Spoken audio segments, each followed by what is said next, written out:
Michel Gurfinkel, bonjour Boker Tov. Bonjour, Boker Tov. Merci d'être avec nous de si bon matin pour vous, puisqu'il est 7h40 à Paris. Mais c'est pour une bonne raison, on va dire, pour célébrer, on va dire, cette normalisation, non seulement avec les Émirats Arabes Unis, mais également avec le Bahreïn, qui a accepté, on va dire, de prendre ce train de la normalisation des pays du Golfe Persique. Je voudrais que vous nous expliquiez en quoi c'est un événement important, c'est-à-dire cette normalisation entre Israël et le Bahreïn. Alors, a priori, cette normalisation n'est pas une surprise dans la mesure où le royaume du Bahreïn avait depuis déjà plusieurs années manifesté son engagement pour la paix avec Israël et le rapprochement avec Israël. Il n'en reste pas moins que le premier pays du Golfe s'engager dans la voie de la normalisation a été les Émirats Arabes Unis.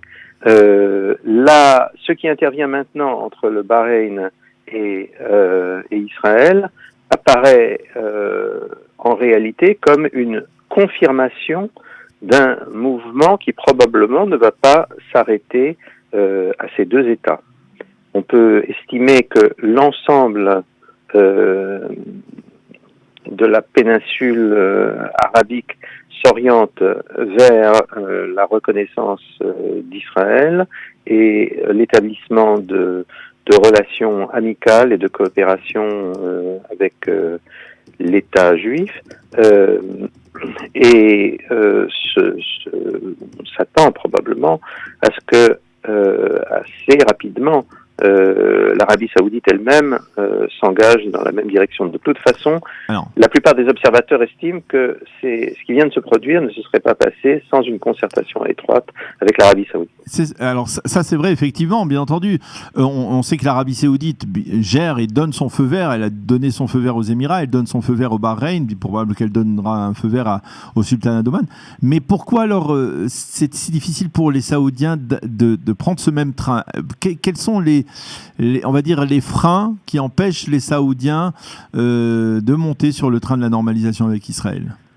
Il y a essentiellement un frein qui est que l'Arabie Saoudite, pendant très longtemps, a été en réalité un des bastions de l'hostilité à Israël dans le monde arabe, et qu'elle avait formaté tout son discours idéologique, éducatif et diplomatique, et également tout son soft power dans le monde arabe et musulman sur la notion de la résistance à Israël. Ceci, c'est un passé très prégnant. L'actuel homme fort de l'Arabie Saoudite, le prince Mohammed bin Salman, le fameux MBS, semble avoir décidé de passer outre, mais il y a encore pas mal de gens au sein du régime saoudien qui ont peur d'une transition trop abrupte. Dont son père, le roi Salman. Et c'est le cas de son père. Quelle que soit l'intimité qui semble exister entre le père et le fils, le père, je ne sais pas si c'est une distribution des rôles, c'est probablement une distribution des rôles. Le père a cherché à manifester un peu plus de circonspection dans cette évolution. Mais ce que je voudrais dire, c'est que sans tout à fait confondre ce qui s'est passé en Arabie Saoudite et ce qui s'est passé dans les Émirats. Disons que les Émirats ont chacun leur personnalité et ils ont globalement une personnalité très différente de celle de l'Arabie Saoudite. Donc il y avait des cultures, des intérêts dynastiques, une individualité culturelle très différente dans les Émirats de ce qu'il y a en Arabie Saoudite. Mais une fois qu'on a noté ces différences, il n'en reste pas moins que dans l'ensemble de la péninsule, c'est-à-dire aussi bien en Arabie Saoudite que dans les Émirats, la façon de regarder Israël a profondément changé depuis 20 ans certainement, et dans certains pays, en fait, depuis beaucoup plus longtemps. Je voudrais, à ce sujet, raconter quelque chose, une histoire personnelle.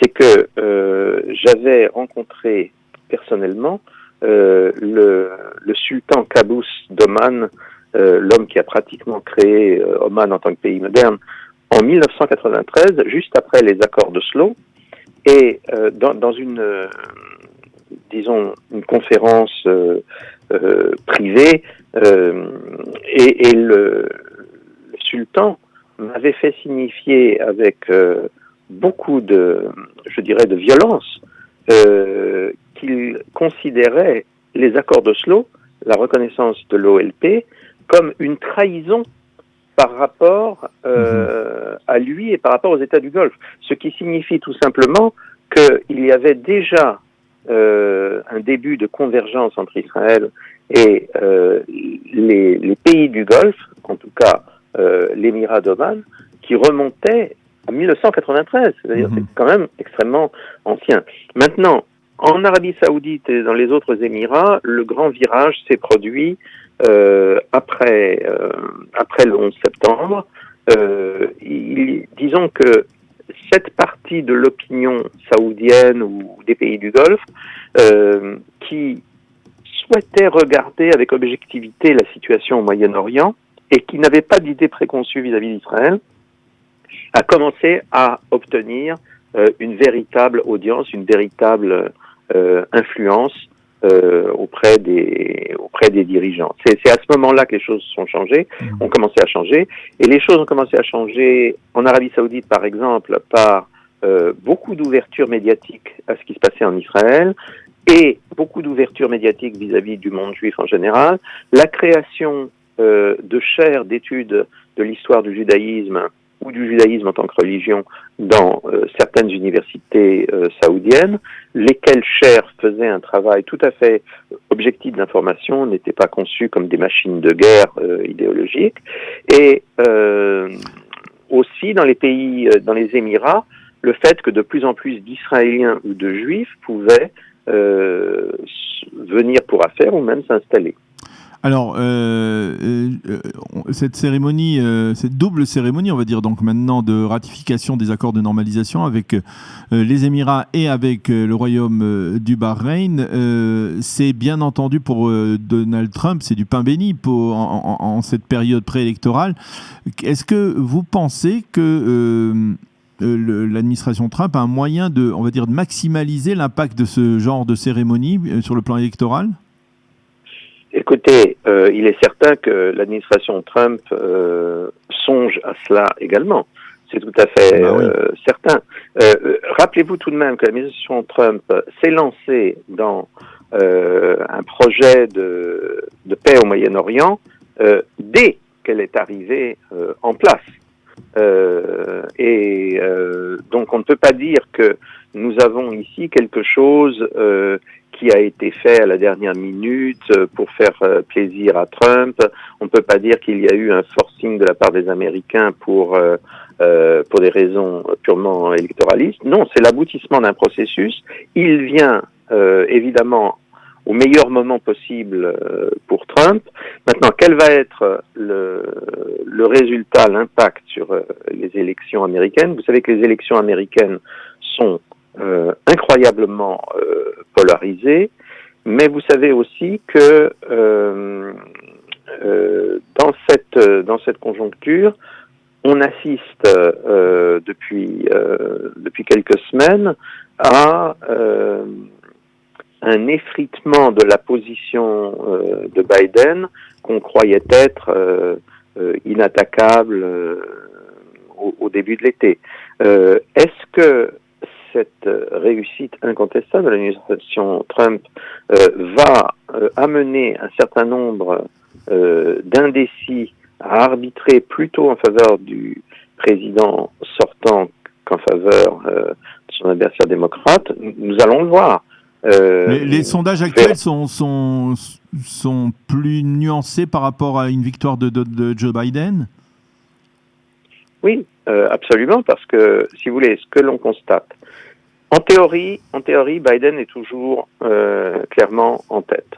Le problème, c'est que la plupart des sondeurs sont d'accord pour dire que il y a probablement 10% des gens qui s'apprêtent à voter pour Trump qui ne le disent pas, pour des tas de raisons.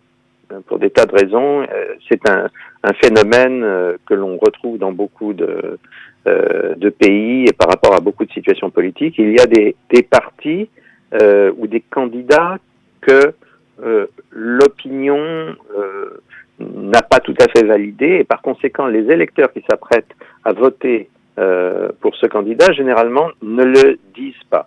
Donc, on pense que quand on considère qu'il y a eu une remontée de Trump depuis 2 mois, cette remontée, en réalité, est probablement plus élevée que ce que les sondages veulent bien dire.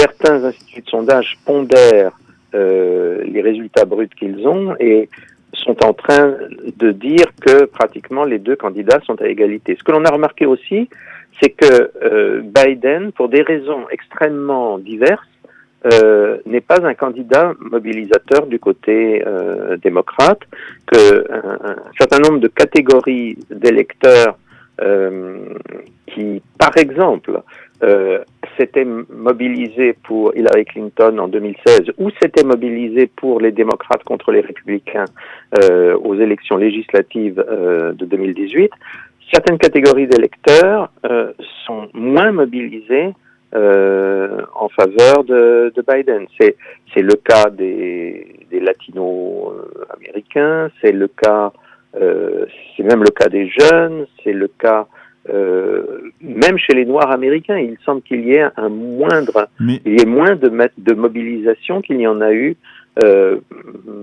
dans les 2 élections précédentes. Mais ce que je voulais dire, c'est que est-ce que finalement l'aspect diplomatique de cet accord de normalisation intéresse l'électorat américain, même l'électorat conservateur, ou alors face au problème du corona, face au problème économique, eh bien c'est plutôt marginal? Je ne dis pas que c'est essentiel, mais je dirais que c'est une très bonne touche.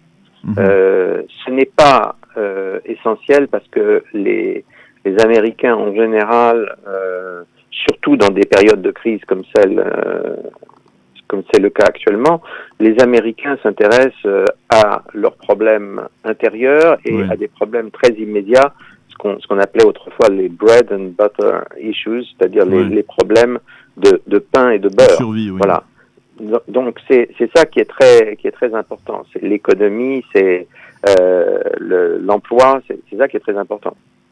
Mais il n'en reste pas moins que dans ce contexte, c'est un bon point pour l'image de Trump, parce que l'image de Trump en politique internationale, c'est l'image on va pas faire la guerre, on va soutenir la paix. Oui. Ça, c'est ce qu'il avait dit d'ailleurs avant, dans sa campagne électorale, il y a 4 ans. Je ne vais pas faire la guerre partout, mais je vais soutenir la paix partout. Et ça, c'est une idée qui plaît en Amérique. C'est une idée qui plaît beaucoup en Amérique. Alors justement, ça sera ma dernière question, Michel. Est-ce que ça vous semble sérieux de présenter le Donald Trump comme candidat au prix Nobel de la paix? C'est-à-dire, je sais que vous allez me dire si Barack Obama l'a reçu, pourquoi pas Trump? Mais est-ce que c'est quelque chose... Vous avez parfaitement répondu. Je vais vous dire, objectivement, je ne vois pas pourquoi on ne présenterait pas Donald Trump pour le prix Nobel de la paix. Il a réellement patronné. C'est pas lui qui a tout initié, mais il a su opter pour, il a su se décider à soutenir ce qui était en train de se faire entre Israël et les pays arabes de toute façon. Il a soutenu avec beaucoup de force, et incontestablement, il a œuvré en faveur de la paix, d'une paix très globale. Bien plus que ne l'a fait Obama lors de son mandat. Mais pas seulement bien plus, il l'a fait alors que Obama s'est absolument moqué du monde de ce point de vue-là. Voilà.